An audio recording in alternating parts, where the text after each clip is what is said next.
السلام علیکم ورحمۃ اللہ وبرکاتہ۔ سورہ البقرہ آیت نمبر 124۔ اعوذ باللہ السمیع العلیم من الشیطان الرجیم من ہمزہ ونفخہ ونفثہ۔ وَإِذِ ابْتَلَىٰ إِبْرَاهِيمَ رَبُّهُ بِكَلِمَاتٍ، اور جب آزمائش کی ابراہیم کی اس کے رب نے چند کلمات کے ذریعے، فَأَتَمَّهُنَّ، تو ابراہیم نے اس آزمائش کو ان کلمات کے ذریعے پورا کر دیا۔ یہاں پر آزمائش چند کلمات کے ذریعے، اس میں ساری ہی باتیں آ جاتی ہیں۔ ابراہیم علیہ السلام کا اپنے والد کو دعوت دینا، اپنی قوم کو دعوت دینا، پھر ان لوگوں کا ابراہیم علیہ السلام کو آگ میں پھینکنا، ابراہیم علیہ السلام کا بتوں کو توڑنا اور قوم کے مقابلے میں کھڑا ہو کر دوبارہ پھر انہیں دعوت دینا توحید کی، پھر ہجرت کرنا، سارہ علیہ السلام کے ذریعے جو آزمائش ہوئی وہ بھی، پھر ماں اور بیٹے کو بیت اللہ مکہ المکرمہ میں چھوڑ دینا بغیر کسی مونس کے، بغیر کسی ساتھی کے، غمخوار کے، اور یہ سلسلے اسی طرح ہی چلتے رہے۔ اور وہ باتیں بھی جو اگلی چند آیات میں بیان ہوئی ہیں بیت اللہ کی تعمیر کے سلسلے میں، اور یہ سارے ہی کلمات کے ذریعے آزمائشیں ہیں ابراہیم علیہ السلام کی۔ تو ابراہیم اللہ تعالیٰ کے ہر امتحان میں پورے اترے، جس طرح اللہ تعالیٰ نے کہا اسی طرح ہی کرتے چلے گئے، اور جن حالات کا بھی سامنا کرنا پڑا اللہ تعالیٰ کی تقدیر پر راضی رہے۔ اصل یہی چیز ہے کہ انسان اللہ تعالیٰ کے فیصلوں پر مطمئن رہے۔ قال، اللہ تعالیٰ نے کہا، انی، بے شک میں، جاعلک، بنانے والا ہوں تجھے، للناس، لوگوں کے لیے، امام، میں تمہیں سارے کائنات، تمام لوگوں کے لیے امام بنانے والا ہوں۔ قال، ابراہیم نے کہا، وَمِن ذُرِّيَّتِي، اور میری اولاد میں سے بھی بعض کو۔ فوراً ہی ابراہیم علیہ السلام نے دعا کی اپنی اولاد کے لیے بھی۔ تو یہ بھی ایک اسوہ ہے کہ انسان کو جب کوئی خوشی ملے، کوئی راحت ملے، کوئی انعام ملے، تو اپنی اولاد کو بھی اس میں شامل کرنے کی کوشش کرے۔ تو یہ نہیں کہا ابراہیم علیہ السلام نے وَذُرِّيَّتِي، اے اللہ میری اولاد کو بھی امام بنا، اس لیے کہ ساری اولاد امام بن نہیں سکتی، سب کے سب ہدایت پر ہو نہیں سکتے، بہت سو نے گمراہی کا راستہ بھی اختیار کرنا تھا۔ تو ابراہیم علیہ السلام نے بڑی ہی دانائی کے ساتھ دعا میں ہی یہ چیز رکھ دی کہ اللہ میری اولاد میں سے بھی بعض کو امامت کے مرتبے پر فائز فرما۔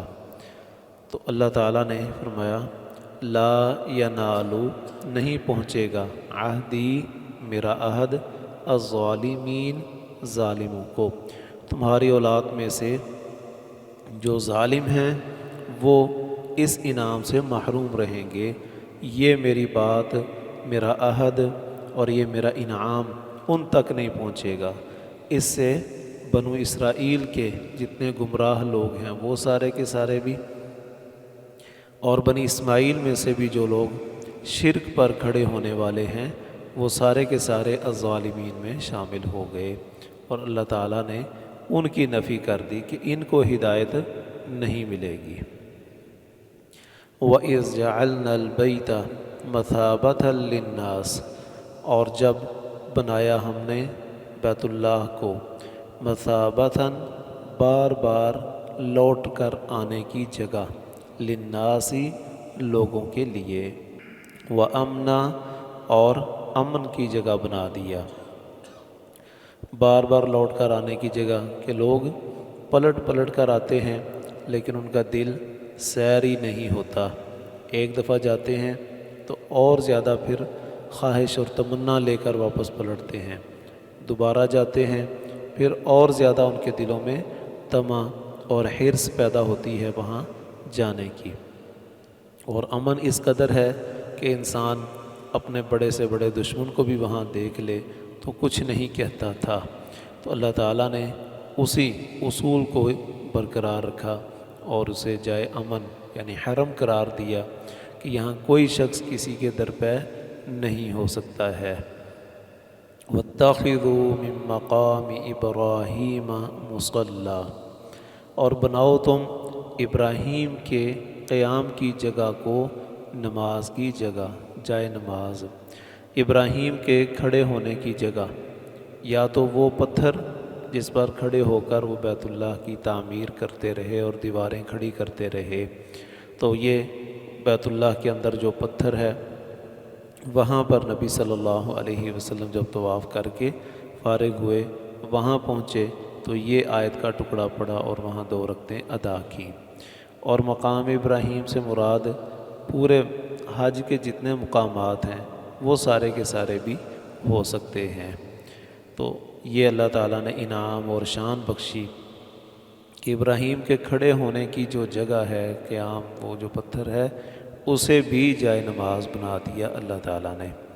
وَعَهِدْنَا إِلَىٰ إِبْرَاهِيمَ وَإِسْمَاعِيلَ، اور ہم نے حکم دیا ابراہیم کو اور اسماعیل کو، أَن طَهِّرَا بَيْتِيَ، کہ تم دونوں صاف رکھو میرے گھر کو، لِلطَّائِفِينَ، طواف کرنے والوں کے لیے، وَالْعَاكِفِينَ، اور اعتکاف کرنے والوں کے لیے، وَالرُّكَّعِ السُّجُودِ، اور رکوع کرنے والوں کے لیے اور سجدے کرنے والوں کے لیے۔ یعنی بیت اللہ کی تعمیر تو ہو گئی، اس کی صفائی ستھرائی کرنا، اسے نماز کے قابل رہنے دینا، بنانا اس کے ماحول کو نماز کے لیے اور نماز کی طرف آنے والوں کے لیے آرام دہ اور پرسکون بنانا، یہ ابراہیم اور اسماعیل کی ڈیوٹی اللہ تعالیٰ نے لگا دی۔ تو مسجدوں کی فکر اور ان کی آبادی، ان کی صفائی ستھرائی، ان کی خدمت کرنا، یہ وہ عظیم عمل ہے کہ اللہ نے اس پر انبیاء کو مقرر کر دیا۔ اللہ تعالیٰ سمجھنے کی، عمل کرنے کی توفیق عطا فرمائے۔